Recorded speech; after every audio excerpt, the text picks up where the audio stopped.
Olá a todos, sejam bem-vindos para mais um episódio do Ponto de Ebulição, um podcast do Quintessa. Eu sou a Ana, para quem não me conhece ainda, sócia e diretora do Quintessa, que é uma aceleradora de impacto. E hoje a gente tem um tema quente para falar com os nossos convidados, que para quem trabalha na área provavelmente já passou ou já foi mencionado em muitas das reuniões. Então, eu queria dar as boas-vindas aqui para a Vanessa Dashi, cofundadora e editora-chefe da Reset. E para o Ricardo Voltolini, CEO da consultoria Ideia Sustentável e da plataforma Liderança com Valores. Antes da gente mergulhar no assunto, eu queria convidar vocês a compartilhar um pouco sobre quem vocês são, além dessa mini bio bem rápida aqui que eu dei. Vamos lá. Obrigada pelo convite, é um prazer estar aqui com vocês, prazer estar com o Ricardo, com você, Ana.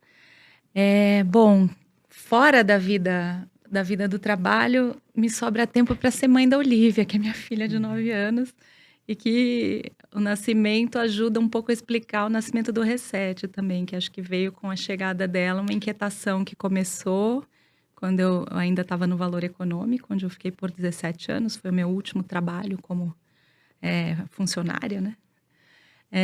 Mas começou a me dar essa vontade de fazer alguma coisa diferente com o que eu já conhecia de cobertura de negócios e finanças e fazer alguma coisa em que eu acreditasse mais, né?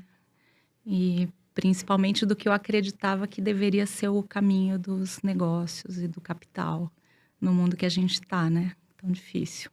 Então, acho que a Olivia explica muito do que veio a ser o Reset depois. Fora isso, o que eu faço, gente? Não tá sobrando muito tempo, viu? Dá para fazer uma ginástica. Nas poucas férias que eu consigo tirar agora que eu não tenho mais carteira assinada, viajar com meu marido, com minha filha. É isso, adoro cozinhar, mas sobra pouco tempo. Acho que isso é um pouquinho. Bom, eu sou Ricardo Voltolini, então eu sou um pouco um dinossauro da discussão de sustentabilidade no Brasil, né? Quando eu comecei a discutir sustentabilidade foi quando o tema começou a ser discutido, ali pelos anos de 98, né? E eu tive 3 encarnações profissionais, eu estou na minha terceira. A primeira foi como jornalista, então trabalhei 7 anos como jornalista da Editora Abril, Folha de São Paulo, Estadão. Depois criei a minha própria empresa, uma consultoria, e o meu primeiro movimento nem foi sustentabilidade, foi investimento social privado. Então, era terceiro setor e investimento social privado. A partir de 99, aí eu me dediquei a estudar a sustentabilidade. A consultoria virou uma referência nesse tema no Brasil. E depois, estou na terceira encarnação agora, quando a gente fala em ESG, né? Então, agora nós estamos já discutindo uma outra terminologia para um mesmo assunto. Então, são 3 encarnações profissionais em uma. Muito bom. Bom, nosso assunto de hoje é greenwashing. Pessoalmente, me recordo de ouvir muito sobre isso anos atrás. Passei anos sem ouvir, e aí agora acho que é uma das palavras que eu mais vejo mencionadas nas reuniões. E é por isso que a gente quis trazer como um tema de episódio de podcast, porque tô curiosa para ouvir vocês dois, né, como profissionais de comunicação e que se especializaram no assunto também de sustentabilidade, né, para a gente poder tratar o assunto com sua devida profundidade também. E do que a gente tem acompanhado um pouco no dia a dia, né, quando a gente fala desse boom, né, do SG, vai de 2 anos para cá, que o tema veio para alta, quase como uma corrida acontecendo, de alguns falando, né, quero esse selo, né, agora quero contar que eu sou o SG, e essa pressa de comunicar, que muitas vezes atropela o processo em si e a essência que está por trás, né, de que na verdade não é um selo, aqui na nossa visão é muito mais uma forma, né, de se fazer negócios. Mas eu queria que vocês comentassem um pouco, assim, na visão de vocês, o que vocês chamam de greenwashing? O que vocês consideram ser greenwashing? Sabendo que tem muitos tons de cinza, né? E opiniões por trás do que é ou não é. Então, o que para vocês é greenwashing? E por que vocês acham que o assunto também voltou, assim, a ficar tão em alta? Primeiro, vamos localizar historicamente. A primeira vez que a gente discute o greenwashing no Brasil é 2009, 10, quando a gente tem um episódio importante, que é uma denúncia de organizações da sociedade civil a um anúncio feito pela Petrobras. Em 2011, o CONAR, que é o Conselho de Regulamentação dos publicitários, né? Estabelece critérios para o tema. Então, a gente está falando de 2011, estamos falando de 11 anos, né? Então, há 11 anos esse tema está colocado no nosso universo. Você tem razão quando você diz, eu ouvia falar, parei de ouvir falar e voltei a ouvir falar. A gente está ouvindo mais, penso eu, porque o ESG veio com uma força muito grande, né? Uma força que, por exemplo, o seu antecessor conceitual, se a gente pode chamar assim, que era a sustentabilidade, não tinha. Então, o simples fato do investidor estar mais interessado em considerar as informações ambientais, sociais e de governança é uma boa novidade. Então, dono de dinheiro, pressionando que as empresas mudem suas práticas, e aí começa a ter a velha discussão, que é onde sustentabilidade ou os temas ficam localizados numa empresa. Eu lembro de um artigo que eu escrevi já tem bastante tempo na Gazeta Mercantil, ali no 2011, 2012, que era justamente para falar sobre o pior lugar onde sustentabilidade pode ficar centralizado numa empresa, marketing, né? Por quê? Porque ele vem já contaminado, né, por alguns vícios de marketing. O primeiro área dentro da diretoria de marketing. Exatamente. Sim. Porque ele vem contaminado com o vício de marketing, que é tentar tirar algum tipo de proveito de imagem, ter algum ganho de imagem a partir do uso do tema. A questão é que a fiscalização aumenta. A gente está ouvindo falar mais também, porque aí a fiscalização aumenta sobre o tal do greenwashing. A rigor, greenwashing eu poderia definir, e acho que não é uma definição errada, como uma mentira, né? Então, eu uso uma mentira para valorizar atributos agora de ESG, sociais, ambientais e de governança. No passado eram os ambientais, né, que pesavam mais, com o objetivo de extrair alguma vantagem de imagem. E aí você também destacou uma outra palavra que eu gosto de usar, que é pressa.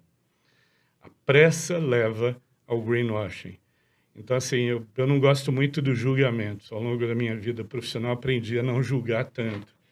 Às vezes é mau caratismo, é má fé, mas na maioria das vezes é assodamento, é pressa de fazer alguma coisa que ainda não está terminada. Então, é começar a comunicar algo que ainda não foi construído. Então, é como eu querer vender uma casa, mas ela está sem teto, ela está sem janela, ela está sem porta, ainda tem coisas a fazer.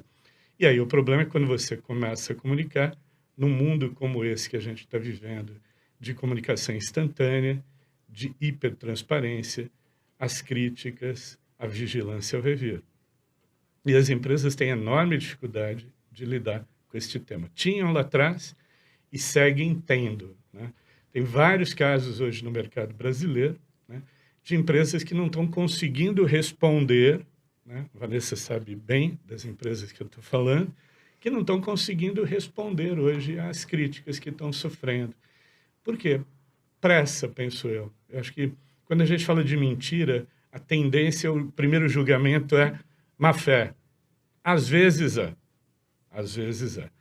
Na maioria das vezes é pressa. É fazer de forma assodada aquilo que merecia um tempo maior de maturação e de construção. Então, quando você fala de ESG, você tem que ter uma estratégia, você tem que ter plano de ação, você tem que ter metas, tem que ter métricas e tem que ter um tempo disso acontecendo. O problema é que as empresas resolvem encurtar esse tempo e colocar a comunicação antes do que deveria. E aí surgem os problemas, surge o tal do greenwashing, que, aliás, nem é um bom nome, né? Se a gente for olhar. É um nome que eu ainda tenho dificuldade de engolir, né? O greenwashing, né? Uma limpeza verde, uma maquiagem verde. Hoje não é só verde, né? Talvez até a cor verde já não caiba, ela já não suporta o conjunto de temas do ESG. Mas ouviremos falar bastante de greenwashing nos próximos tempos. Com certeza. É isso. Acho que você resumiu bem, né? A gente vê o greenwashing crescendo porque o ESG cresceu, né? Eles vêm juntos, né? E eu acho que o ESG, ele é, por si, uma pauta positiva. Então, sendo uma pauta positiva, naturalmente, ele é um prato cheio para o marketing, né?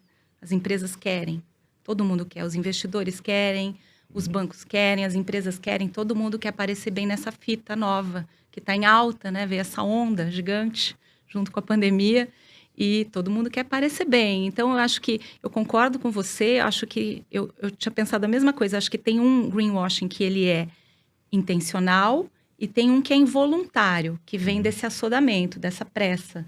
E porque você vê que muitas vezes as coisas estão começando pelo lugar errado, pelo departamento errado, começando pela comunicação, em vez de começar pela estratégia, né? Até hoje, né? Todo mundo que está muito tempo nessa agenda, e eu tenho a humildade de dizer que não é o meu caso, eu estou há bem menos tempo que você, por exemplo, fala que, poxa, antigamente a sustentabilidade estava num cantinho, ou estava na comunicação, ou tá num departamento que não combina muito, hoje ela é transversal, mais ou menos, né? Em algumas empresas ela é transversal, mas em muitas ela não é. E, na maioria das vezes, ainda, as empresas começam a querer mostrar pelo lado da comunicação, que eu acho que realmente é um problema. Que eu acho que também, se a gente puder falar de um lado bom, significa que está todo mundo se importando com isso, né? Então, isso também é um sinal de que, poxa, se isso virou relevante a ponto de todo mundo estar querendo parecer bem, então talvez seja o começo de alguma coisa. A questão é o que vai ser feito daqui para frente, né? Então, se você começa a apontar greenwashing, é porque tem gente olhando e fala, poxa, isso não está sendo feito como deveria, isso não está coerente, isso não está sendo medido, isso não é estratégico, né? Então, eu acho que ele é, na verdade, um reverso é um espelho, né? De coisas que a gente tem que olhar e que, se as empresas e os investidores conseguirem olhar para isso e tirar coisas construtivas disso, talvez não seja totalmente ruim.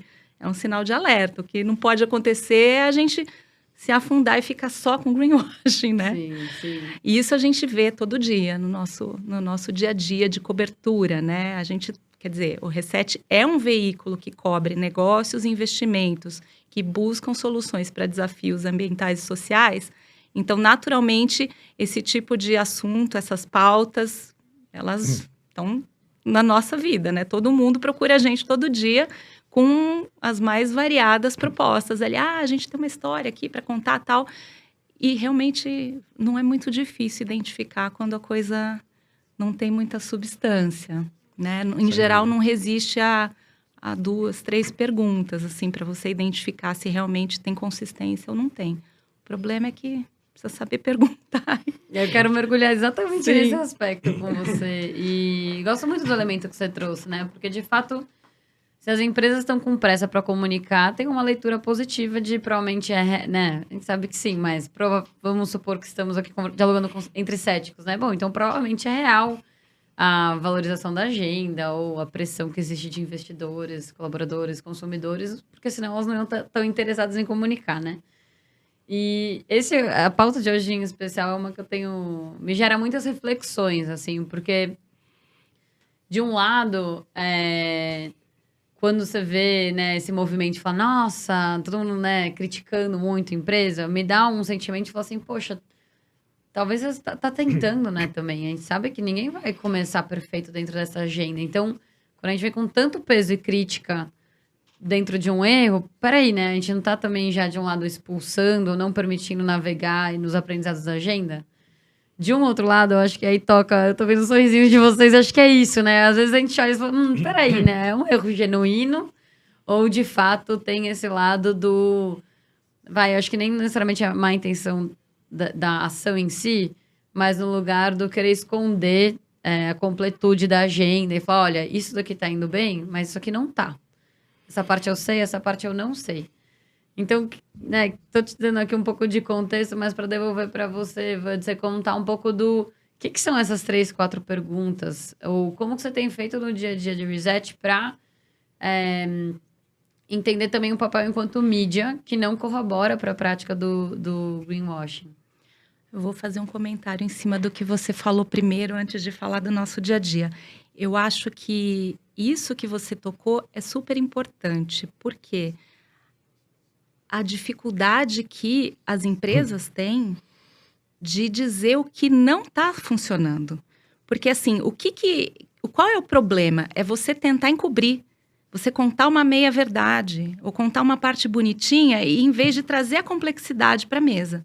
Entendeu? Eu acho que isso é o ponto de partida, assim, esse é o grande problema, porque se você chega e fala assim, olha, eu tenho aqui, eu consegui fazer isso aqui, olha, eu quero contar para você que eu fiz isso. Só que isso e esse outro, que eu sei que eu preciso fazer, eu ainda não consegui. Eu estou tentando entender como é que eu chego lá. Ou eu estou buscando uma solução, essa solução não existe, ou eu não consegui estruturar. Ou, sei lá, alguma explicação que faça sentido. Acho que o grande problema é isso, essa dificuldade que todo mundo tem de simplesmente admitir em que pedaço da jornada tá, sabe? Eu não sei se é a falta da consciência ou é a vontade de acobertar para ficar bonito, mas o fato é que não funciona, né?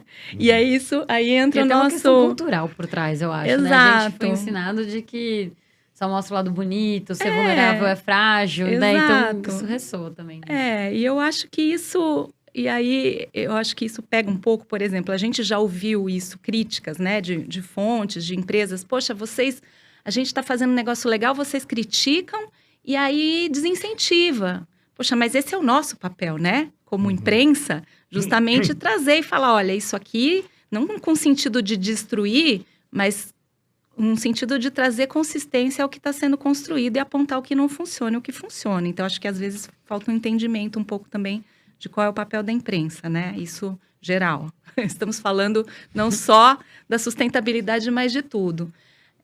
E aí, o que a gente faz, né, no nosso dia a dia?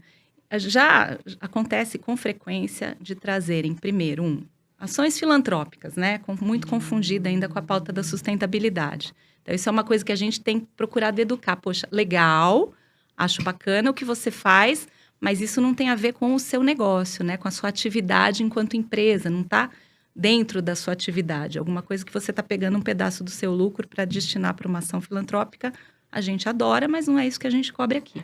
Então, acho que é o primeiro filtro.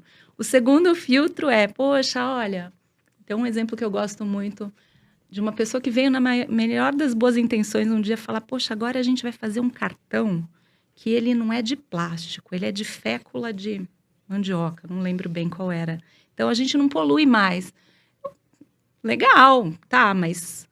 E por trás disso, né? Quais são as outras ações que vocês estão pensando? Qual é o objetivo de vocês? Onde é que esse cartão se encaixa? Qual a estratégia de vocês de longo prazo? Quais são os planos, né? Como é que vocês estão tratando a sustentabilidade ambiental dentro da estratégia da empresa? Ah, nossa, não, a gente ainda está muito no começo, não tenho nenhuma história para contar, então vamos esperar um pouquinho. Aí a pessoa se dá conta, né? Muitas vezes de que realmente não está na hora ainda. Então, assim, normalmente é muito isso. Como é que isso está conectado? A gente conhece os negócios, né? A gente entende o básico para entender se naquela atividade daquela empresa aquilo realmente é material, relevante, é o primeiro filtro que a gente faz, né? Então, acho que é mais ou menos isso, usar um pouquinho de bom senso, né? De olhar para as coisas. Quando a gente começou o Reset, a gente não sabia nem o que perguntar, porque essa é uma pauta, por ser positiva, difícil de você cobrir, né? É difícil de você cobrir um balanço de uma empresa que é muito objetivo, com uma coisa que naturalmente tem uma agenda positiva. Então, o que você pergunta para saber se aquilo é consistente? Isso é uma coisa que a gente está aprendendo também como jornalista.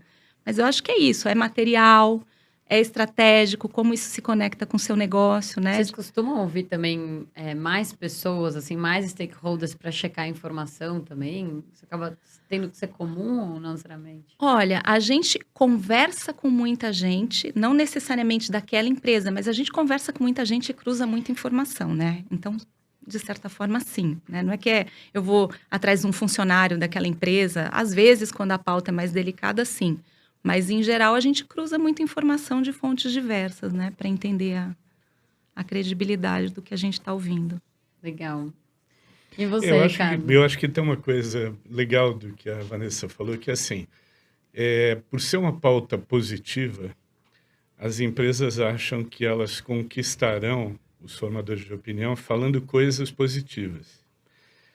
Mas é que não é aí que está o problema. O problema está justamente em você lidar com os seus próprios dilemas. Então, quando me perguntam como é que eu posso evitar o greenwashing, é muito simples. Faça bem a sua lição de casa e seja verdadeiro. Ser verdadeiro significa, em algum momento, dizer eu não sei fazer isso, como você mencionou. não tem a menor ideia de como superar esse desafio. Talvez até para esse desafio nem haja uma tecnologia pronta, né? Seja uma tecnologia do futuro. A questão é, primeiro, para eu fazer a minha lição de casa bem feita, eu preciso entender quais são os meus principais impactos. Tem uma certa humildade é uma palavra que não combina com o mundo dos negócios, que parece que todo mundo tem respostas prontas para tudo, até respostas ruins, do tipo, sustentabilidade está no meu DNA. É uma das coisas que mais me incomodam. É uma das frases que eu Nossa, olho. É a frase que Já ela me viu, choca, lá né? pra gente, viu piada interna já. Sim. Ó, Ela está no meu está grupo no meu também DNA. de piadas Sim, internas. Quando uma empresa diz está no meu DNA, ela está querendo dizer basicamente o seguinte, a gente já nasceu assim. Aí você olha e fala, puxa, como é que ela pode ter nascido assim se a gente está discutindo esse assunto há 2 décadas? E a empresa tem 8 décadas. Não, o que ela quer dizer é que alguns princípios, Sim. né, correspondem às ideias atuais de ESG. Mas aí quando você começa a mergulhar, e a gente como consultor já desenvolve não é nenhuma intuição, é um roteiro mental de perguntas, que você já percebe onde dói, e onde dói é o lugar que normalmente a empresa está querendo esconder. E aí tem uma questão muito simples para ser entendida, que é por que eu não enfrento todos os meus dilemas? Porque nem todo mundo está disposto a pagar o custo à vista de algo que vai levar um tempo de investimento. A lógica ainda do pensamento empresarial é do século passado. Então, é reduzir ao máximo, né, as despesas e ter a maior margem de lucro possível no menor tempo possível. Bom, isso não combina decididamente com uma visão de sustentabilidade. E aí começam as desculpas, as justificativas, as tentativas de encobrir, que talvez o primeiro passo nessa lição de casa bem feita é encarar dilemas com a devida coragem, o que pressupõe ter líderes corajosos para enfrentar esses dilemas e não escondê-los, porque esconder não os resolverá. Então, eu acho que é importante a crítica, né? E a crítica sem o julgamento, diria, moral da empresa, né? Talvez isso é que a gente tem que se libertar, né? Não fazer julgamento moral, mas criticar. Isto aqui é uma falha, este é um problema, né? Então, o greenwashing me parece muito mais além da pressa, uma desinformação, no sentido de entender que não precisamos saber tudo, ninguém está tirando nota 10 em sustentabilidade, está todo mundo aprendendo alguma coisa. Assuma esse discurso publicamente. Assumindo, você acaba ganhando dos seus stakeholders um voto de confiança. O problema é quando você quer fazer apressadamente e ainda esconde, né? O esconder esses dilemas, eu percebo que é um problema que está gerando uma certa chateação em jornalistas, em empresas, porque esconder não é legal, na medida que hoje é muito difícil, numa sociedade de hipertransparência, esconder algo, né? Perfeito. E acho que vocês estão tocando em pontos muito valiosos, assim, né? Quando a gente fala da palavra da consistência, isso me vem até outro episódio que a gente gravou, a gente falou de integridade, né? Ética e integridade, como tem a ver também com SG, vulnerabilidade. Acho que tem um elemento aí que você trouxe, cara, na fala, que assim, para mim eu traduzo quase como o que o público não necessariamente quer o perfeito, ele quer o verdadeiro. E entre o perfeito e o verdadeiro é onde a dissonância, onde a gente acolhe ou não o erro, né? E cai ou não nesse julgamento moral. E aí eu queria avançar nessa linha que a gente está indo, porque quando eu falei anteriormente, né, de um pouco das minhas reações também quando eu vejo as acusações, é porque eu acho que tem um grande movimento positivo por trás do contar essas histórias, porque inspiram outros. Ou pode até pela pressão de falar, olha, seu concorrente está fazendo, você não vai fazer. Então, assim, tem muito valor das histórias sendo contadas. Acho que eu tô falando com as duas pessoas certas disso, né? Que contam essas histórias, né? Todos os dias. E o meu receio com isso tudo é alguns profissionais falarem, bom, então, já que eu preciso estar todas as lições de casa, eu vou operar no medo agora, não vou comunicar nada. Então, eu queria jogar para esse outro lugar para vocês, assim, né?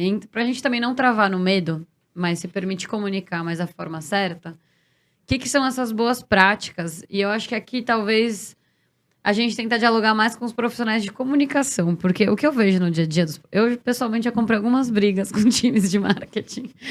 Porque o que eu vejo normalmente é o time de sustentabilidade, o time técnico, queria comunicar de um jeito A.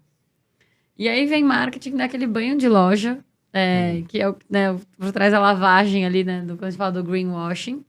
E aí o próprio time da área técnica também está incomodado. Não é só a gente, não é só o público que vai se incomodar.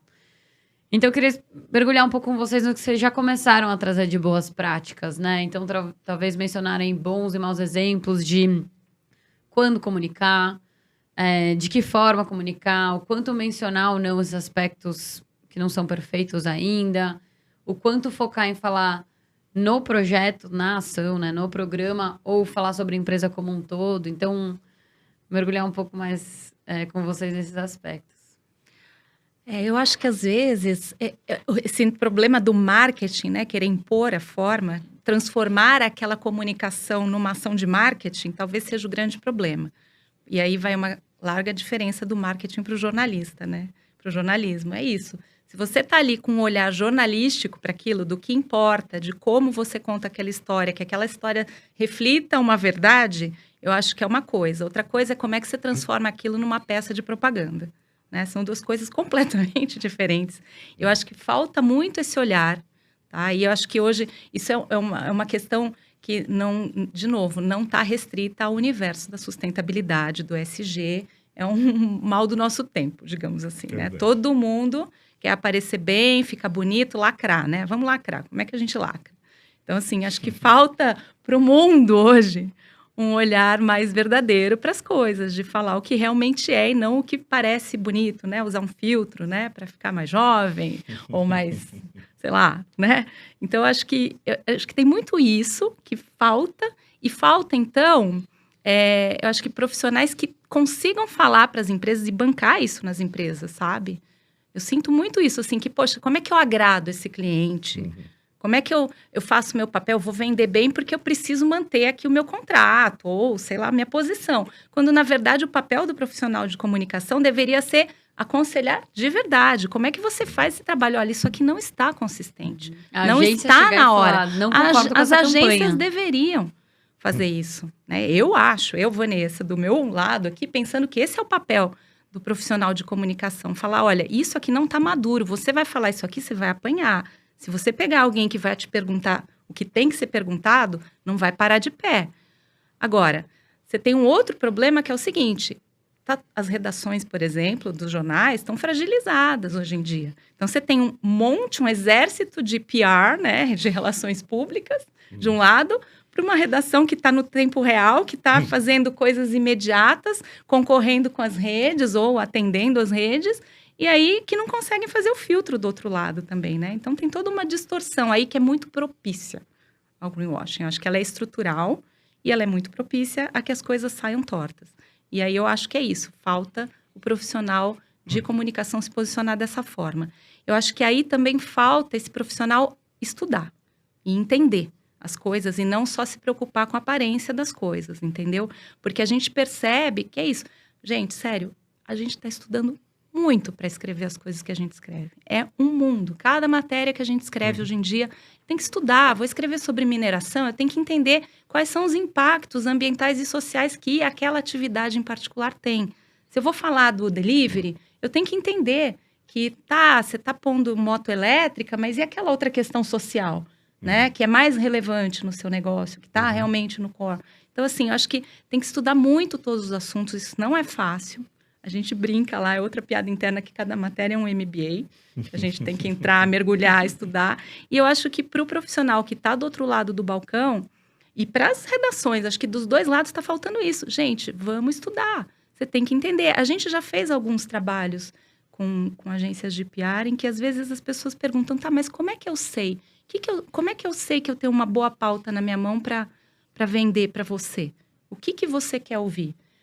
Então, assim, tem uma preocupação do outro lado também de como é que eu atendo melhor isso e tal. Então, acho que dos dois lados precisa ter estudo para entender o que é relevante e como é que você traz isso de dentro das empresas e ter a coragem de bancar esse aconselhamento também para o seu cliente. Falamos né? disso, né? Acho que é importante, por exemplo, quando alguém da área técnica da empresa discorda do marketing sobre uma determinada abordagem e o marketing leva adiante, já temos um problema, não é?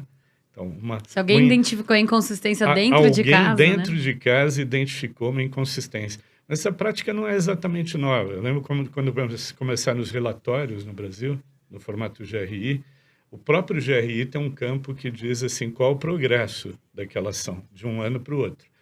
E no campo que é o vermelhinho, onde a empresa deveria dizer não avancei, as respostas são lacônicas. Por quê? Eu não quero mostrar a minha fragilidade, a minha vulnerabilidade. Eu não quero mostrar que eu não estou bem. Mas aí você profissional, também ter clareza de que o seu papel é ser crítico. Ao ser crítico, você está ajudando a empresa.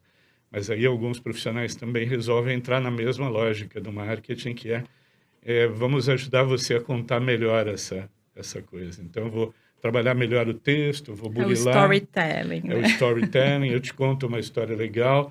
Eu já vi isso acontecer e é um assunto que me desagrada profundamente. Eu procuro não me envolver pessoalmente. Por que me desagrada? Porque, na verdade, está só se buscando escrever um texto que enrole. É a popular enrolação. É como eu vou enrolar na hora de escrever um texto para não ter que dizer uma verdade. E aí vem quando você fala boas práticas, eu acho que assim, não existe um momento certo de você comunicar.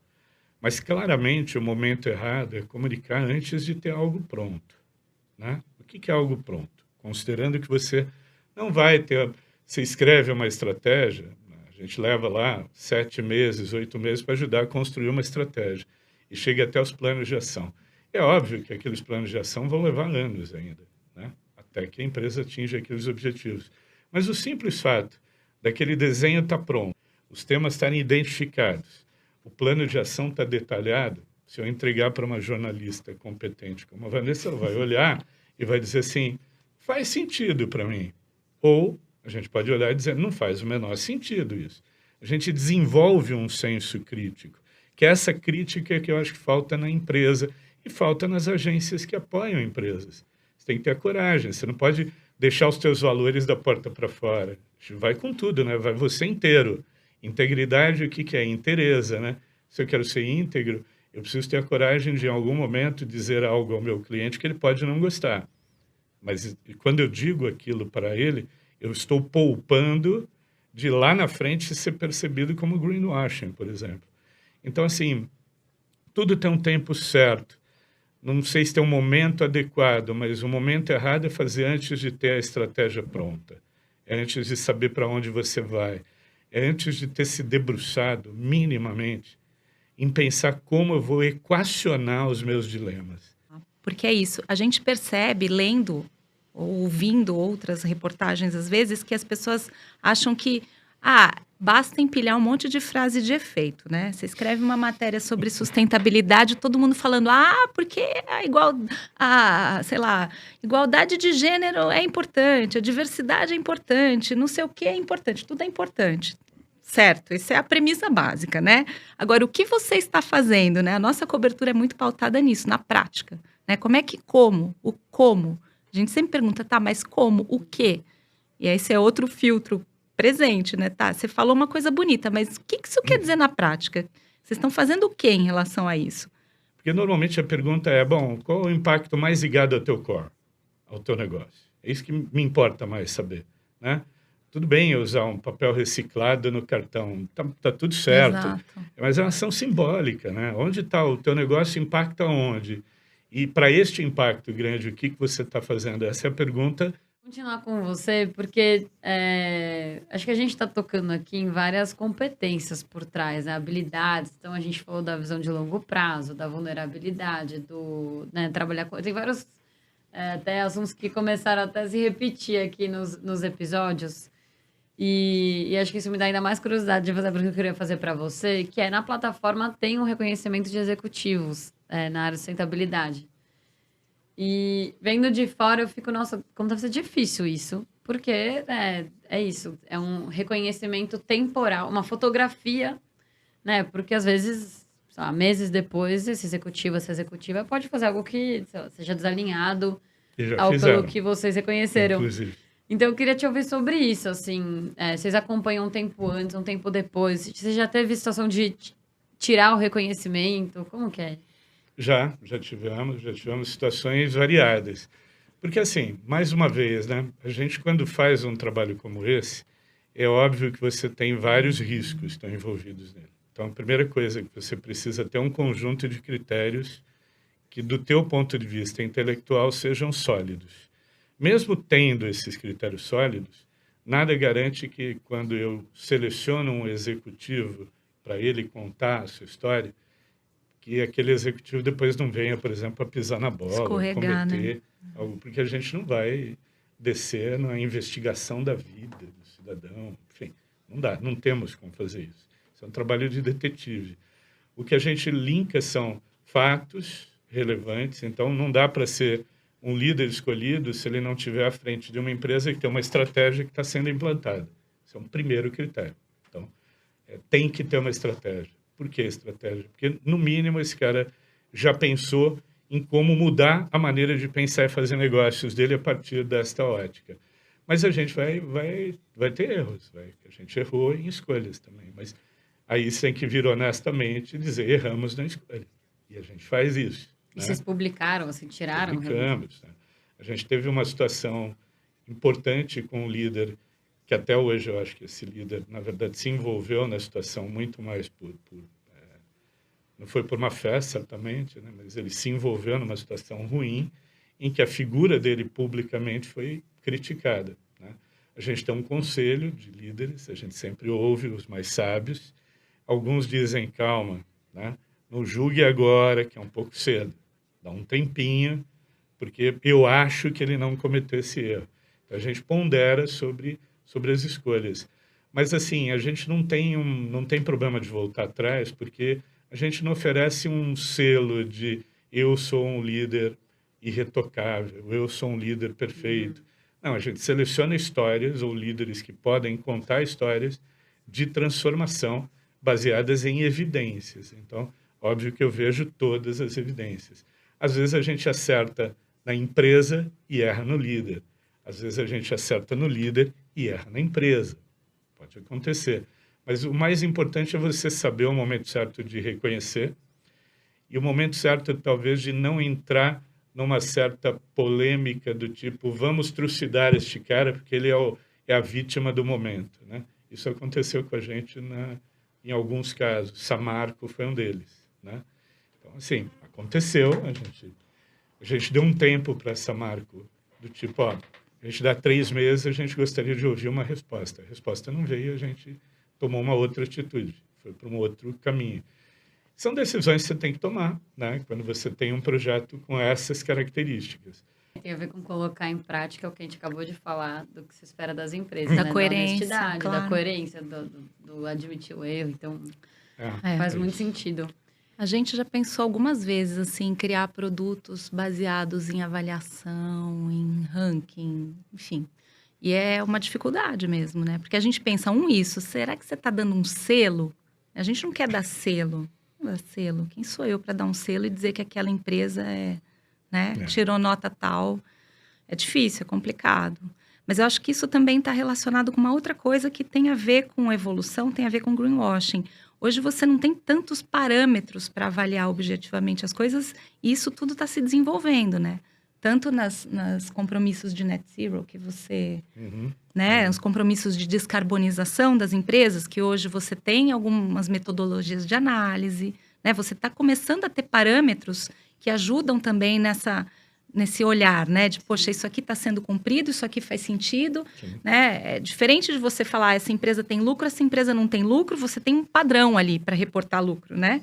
Então, acho que essa falta de padrão, de como que você reporta as coisas, é algo que está sendo construído agora com regulação, com autorregulação. E aí a gente está falando de empresa e a gente está falando de investimentos, né? Você tem um movimento no mundo hoje para criar parâmetros, né? O que é um investimento que pode levar o rótulo de verde, de ESG, de sustentável? Isso tudo está em construção, né? Aqui no Brasil com um pouco mais de atraso e tal, mas também porque as coisas começaram depois aqui. Eu acho que isso tudo vai só fortalecer e dificultar, né, as situações em que cada um fala o que quer, com a régua que quer, né, e que dá mais espaço para... Faz muito sentido, né? Até pra- traz robustez, porque a gente chama de cê- profundidade, né? Aprofundar em exatamente. qual sentido? Você tem Até que qual ter, ponto, né, uma régua, uma metodologia. Como é que você É. olha para isso, né? O que você deveria esperar minimamente de uma empresa que está cumprindo tal e tal requisito, né? Eu acho que isso tudo está em construção ainda. Eu queria ir num lugar mais de um zoom out, assim, e de percepção de vocês do mercado, porque vou até mencionar aqui uma pesquisa que quisemos trazer aqui para a mesa de hoje, que é uma pesquisa que entrevistou mais de 1.500 CEOs ao redor do mundo. E aí saíram duas respostas que a gente quis destacar aqui. Um era 58% deles admitindo que suas empresas praticam greenwashing. E que até me surpreendeu, né? Porque se não foi honesta na hora de fazer a ação, por que tá sendo agora? Mas assim, 58% admitiu que a empresa pratica greenwashing. E, ao mesmo tempo, 74% reconheceu que a sustentabilidade pode trazer mudanças poderosas nos negócios. Que também me gerou uma reflexão quando você contrapõe os dois, de falar, bom, mas se você vê quão estratégico pode ser, por que não fazer de largada de uma forma estratégica, né? Então, gerou várias reflexões. E aí, o que eu fico olhando aqui é qual que é esse nosso cenário aqui no Brasil? O quanto às vezes a gente, né, fala de greenwashing em todas as reuniões, mas meio que alardeando pequenos exemplos. E na verdade tá tudo bem, né? No macro a gente está fazendo um movimento com mais consistência e tem ali pequenos exemplos isolados, ruins, que fazem o assunto estar tão presente. Ou, na verdade, a gente tá meio mal mesmo e provavelmente esse número, que se a gente tivesse recorte brasileiro, ia ser maior. E é bom que a gente fale mesmo sobre o assunto e alardeie ele para que a gente possa mudar a rota, assim. Queria pegar essa percepção, assim, de vocês. De como no nosso você momento. acha que a gente está aqui no Brasil, Uhum. eu tenho uma opinião um pouco pessimista, assim. Eu acho que a gente tem algumas empresas com uma agenda muito séria, muito consistente, embora não tenham, né? Não tenham ticado todas as caixinhas, não estão fazendo tudo perfeito, mas que encaram isso de uma maneira estratégica, integrada ao negócio, entenderam que aquilo pode trazer riscos e principalmente oportunidades também, né? Acho que as duas coisas juntas, mas eu não vejo muitas. Não vejo muitas. Eu acho que a gente tem poucas com uma agenda muito séria. Olhando da perspectiva do consultor, né, que é quem está todo dia atendendo empresas, eu vejo assim, aumentou sensivelmente a procura de empresas nos últimos 2 anos, Sem dúvida. por estratégia. Mas aí eu acho que também explica, de algum modo, queria falar sobre a pesquisa, porque eu acho que, muito provavelmente, quem fez a pesquisa não explicou adequadamente o que era greenwashing. Isso acontece muito. E a pessoa, não entendendo, falou algo, né? Sim. Reagiu ao pesquisador. Eu ia perguntar isso, qual foi a definição que deram para greenwashing, né? Quem que entenderam disso? Porque ela traz dados contraditórios, né? E, assim, incomoda mesmo. Quando eu vi, eu falei, muito estranho alguém assumir que está fazendo greenwashing. Provavelmente alguém assumiu que não está fazendo tudo o que deveria fazer da forma como deveria fazer. O que também não quer dizer greenwashing. Então, esse é o movimento que eu vejo hoje. Há muita empresa nos procurando, com supostamente o interesse de fazer sério, fazer consistente, desenhar uma estratégia, mas aí quando vai chegando o momento das escolhas, aí eu vejo que a tendência é ir para o mais conservador. As escolhas que pressupõem investimentos, que pressupõem ter que lidar com um tema mais controverso, ficam um pouco para depois, quando deveriam vir antes. Então, ainda tem muito movimento, né? Tem muito calor, mas pouca luz, né? Então, tem muita gente se mexendo bastante, mas muito conservadora na hora de fazer escolhas, porque, no final das contas, a estratégia é uma escolha. Sim, você tem que mudar, né? Fazer mudanças. Mudar processo, Exato. investir em nova tecnologia, mudar arranjos de negócio, mudar produtos, ser disruptivo. Tem situações que você tem que ser disruptivo, não dá para fazer melhoria contínua. Então, eu acho que tem um movimento, mas ainda quando a gente pensa E aí é importante, quando a gente está falando para o futuro, ainda as empresas estão muito conservadoras na escolha do que fazer. Acho que conservadoras e com a visão curto-prazista, né? Curto-prazista, Porque é isso. claro. Poxa, se eu tenho que entregar um resultado, eu vou no certo, né? Que está me dando resultado hoje, Uhum. né? Por que eu vou mudar? Eu vou ter que trocar tudo que eu faço, a tecnologia, vou ter que investir em P&D, né? Pesquisa e Sim. desenvolvimento de uma coisa.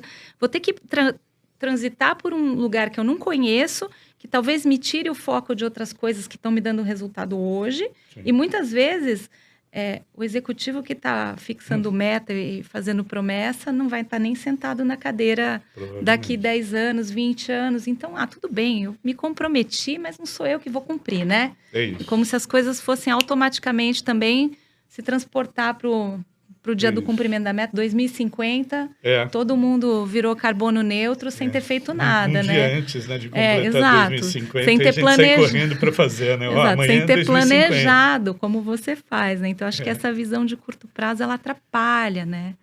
Porque é difícil, são decisões difíceis de tomar. Você tem que ter uma visão, você tem que acreditar que aquele é o caminho para você tomar as decisões. Porque senão, na hora de se confrontar com elas, você fala, acho que não, né? Vou ficar aqui mesmo que tá facinho, eu conheço. Tem uma percepção similar a de vocês. São pouquíssimas empresas que a gente conversa no dia a dia que a gente vê... E assim, até os temas dos episódios do podcast, a gente fez aparecer esses diálogos. Se você for olhar para trás, como formular as metas, como engajar a liderança, posso ou não, né? Devo ou não atrelar retorno financeiro. Ou seja, assim, quase conversas de base, assim, né? Exato. Então, acho que é isso. Eu acho que ainda é um momento imaturo, mas aí talvez seja o lado otimista mesmo, de que eu acho que é o começo, né? Então, tô um pouco na linha do uma transição, então tudo bem se tá ruim agora. Não tá tudo tão bem porque a gente deveria ter começado anos atrás, né? Uma conversa meio atrasada pro momento, mas... tirando política da mesa, eu sou muito otimista. Eu acho que tem uma coisa que ela é anterior a isso tudo, ou sei lá em que lugar ela tá, na verdade. Que é o seguinte, né? Por que às vezes não tá na estratégia das empresas? Porque eu acho que as pessoas, a sociedade não entende que o impacto das empresas, ele nunca é neutro, né? Então, assim, o lucro é privado e as externalidades são compartilhadas, né? Tem problema. Se eu estou deixando um rastro de destruição por onde eu passei, social e ambiental, ninguém está me cobrando. Ninguém está me cobrando. Isso não está internalizado, né? Então, isso não está dentro da minha estratégia, porque não é assim que as empresas são encaradas, né? Na sociedade, né? E aí, de fato, a cabeça do empresário, do executivo, ela funciona da mesma maneira, né? Isso eu não tenho que levar em conta, né? E encaminhando agora para o nosso fim, eu queria fazer uma brincadeira aqui de futurologia com vocês, assim, né? A gente está falando, né? A última pergunta foi sobre o retrato de greenwashing hoje, nosso contexto brasileiro. O que vocês acham que a gente vai estar falando sobre isso daqui a 5 anos? Ou, se estiver perto demais, podem levar para 10 anos. Mas o que você acha que é o futuro dessa discussão sobre o greenwashing? Eu posso falar qual é o meu sonho? Pode. O meu sonho é que um dia o Reset, como ele é hoje, ele perca a razão de ser. Porque no momento em que todos os negócios forem sustentáveis e tiverem um impacto positivo e limparem a sujeira que eles deixam por aí, a gente não tem mais o que cobrir de forma diferenciada. A gente vai fazer jornalismo de negócios e investimentos, vai ser tudo igual, né? Então, talvez a gente tenha que virar um veículo de jornalismo econômico, de negócios, e não de negócios sustentáveis, porque todos serão. Então, espero que a gente tenha que repensar nosso modelo daqui para frente. Eu vou na linha do sonho, mas talvez um sonho um pouco do tipo possível, né? Não é um sonho, um delírio, é um sonho real, né? Que é assim, eu espero que o tema ambiental, de modo geral, ou todos os temas relacionados com o meio ambiente, impactos, eles virem temas de políticas públicas, de um projeto de país, que a gente não tem. Então, a gente aqui costuma ter projetos que se interrompem a cada 4 anos, com rupturas, na maioria das vezes. Nesses anos todos, a gente nunca teve este tema como tema de política pública importante. Você imaginar que o Arnold Schwarzenegger, ele mesmo, o Exterminador do Futuro, né? Conan o Bárbaro, quando foi governador da Califórnia, fez um salto importante, um Green Deal importante para o Estado, gerou milhares de empregos verdes, mudou a face da energia na região. Hoje, você vai lá, hoje qualquer pessoa que for reformar a sua casa precisa já considerar um telhado fotovoltaico com estímulos públicos, obviamente, né? Então, se a gente puder imaginar isso, a gente dá um salto importante como país. E eu não consigo ver também isso acontecendo sem regulação.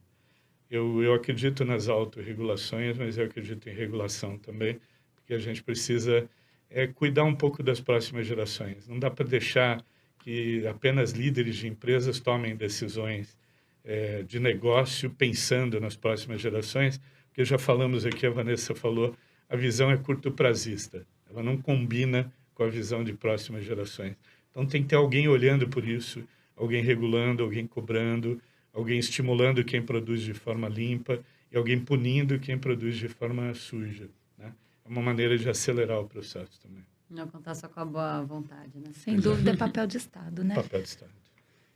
Bom, para fechar, tenho certeza que tem diversos aprendizados, né, que vocês tiveram nos últimos anos. E eu queria convidar vocês a deixarem uma mensagem final para profissionais de sustentabilidade ou pode ser de comunicação, no caso de vocês que estão ouvindo a gente, que vocês gostariam de ter ouvido anos atrás. Nossa, começa você. Achei muito Que difícil conselho é esse? isso. Fala, Que Vanessa, conselho é Ricardo, esse? saiba Que isso, que vai te ajudar nos perguntas, hein? próximos anos. Que perguntas, que Nossa. pergunta difícil essa. Bom, eu diria o seguinte, eu estou lembrando aqui de algo que eu falo há bastante tempo. Eu fui, talvez, na Aberge, o primeiro profissional a ensinar ou tentar ensinar profissionais de comunicação a comunicar sustentabilidade, isso há 15 anos atrás. E eu lembro que eu dizia assim, tem toda uma discussão técnica do que nós vamos falar, mas tem uma discussão que eu acho que é tão ou mais importante do que essa técnica. Quando você vai prestar um serviço para uma empresa, ou quando você está dentro de uma empresa como colaborador, não deixe os seus valores da porta para fora. Vá com eles todos. Deixe-se guiar por eles, porque eles vão ser muito úteis na hora de fazer escolhas, eles vão te dar a necessária coragem de dizer o que as pessoas precisam ouvir e não o que elas querem ouvir, né? Então, existe uma lógica, né, de que a gente precisa agradar o cliente, né? E a gente pode levar isso muito a sério. No nosso caso aqui, eu acho que o nosso cliente, é assim que eu vejo, o meu principal cliente é o meu neto, o Lorenzo, que está com 6 anos. Esse é o meu cliente, é nele que eu penso. Não penso exatamente na empresa que eu estou atendendo. Quer dizer, eu sei que eu vou atender durante um período e, enfim, eu não preciso morrer de amores pela empresa. Eu preciso apenas apoiar que a empresa faça melhor do que ela está fazendo. Porque ao fazer melhor, eu tenho certeza que o Lorenzo tem mais chances de ter um futuro melhor, né? Então, acho que é não deixar, é ser íntegro, é não deixar os teus valores da porta para fora, porque eles vão ter um peso na hora de você tomar uma decisão corajosa de dizer o que precisa ser dito e não o que agrada ao cliente que você fale. Com certeza, acho que eu vou nessa linha também, assim, entenda qual é o seu papel hoje, onde você está, com o que você está contribuindo com o trabalho que você faz, né? Na hora que você consegue entender isso, você é capaz de fazer as melhores escolhas, eu acho. Você sabe se você está ajudando a construir algo bom ou algo não tão bom, né? E acho que isso você só faz também com conhecimento. Então, estude e entenda quem é você, onde você está, qual é o papel que você desempenha. Muito bom, gente. Acho que foi uma ótima abordagem aqui para a gente falar de greenwashing, né? Falando sobre valores, integridade, autoconhecimento, estudo, profundidade, consistência. Então, acho que um ótimo mergulho que vocês deram no tema. Obrigada pela conversa. Obrigada por compartilharem aprendizados, reflexões e também por darem as suas opiniões honestas, que acho que era nossa intenção aqui. E eu acho que essa é o que a gente falou, né? Mais do que ser o perfeito, é o seu verdadeiro. Então, obrigada por terem sido verdadeiros também aqui hoje. Obrigada. Obrigado a você. O roteiro dos episódios foi feito pela Mariana Vale, pela Paula Caione, com a minha contribuição. E a edição e a gravação foi feita pela Wen Produtora.